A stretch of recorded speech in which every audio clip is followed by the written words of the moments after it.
प्रशांत कोरटकर बाहेर जाण्याच्या प्रयत्नात आहे म्हणता. महाविकास आघाडीचं सरकार होतं त्यावेळेस कुटुंबाचा दबाव आणला अशा पद्धतीचा कुठल्या कुटुंब त्या संदर्भामध्ये मी बातम्याच वाचतो. मला काही एवढी सगळी माहिती नाही. मी कालपर्यंत माझ्या अर्थसंकल्पीय उत्तरामध्ये अधिवेशनामध्ये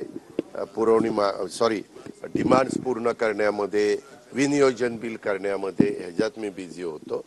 आणि हे ज्या काही गोष्टी चालतात आता तुम्ही मीडियावाले काय करतात, हा काय सकाळी 9 वाजता अमुक असं म्हणलं त्याच्याबद्दल तुमचं काय म्हणणं आहे, तो 2 वाजता असं म्हणलं त्याच्याबद्दल काय म्हणणं आहे. माझं म्हणणं एवढंच आहे, बातम्या देत असताना वस्तुस्थितीला धरून आम्ही लोकांनी बोललं पाहिजे आणि बातमी देणाऱ्यांनी पण त्यांना अधिकार आहे, त्यांनी पण वस्तुस्थितीला धरूनच बातमी त्या ठिकाणी दिली पाहिजे.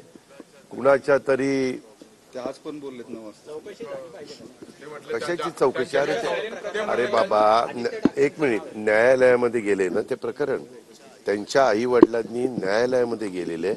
आपण ज्यावेळेस एखाद्या व्यक्तीला देशातल्या वाटतं की आपल्याला कुठं न्याय मिळाला नाही तर तो संविधानाच्या माध्यमातनं, कायदा घटना नियम ह्याच्या माध्यमातून न्यायालयामध्ये जाऊ शकतो. न्यायालयात ते गेलेले आहेत, आता न्यायालय त्याच्याबद्दलचा काय तो निर्णय घेईल.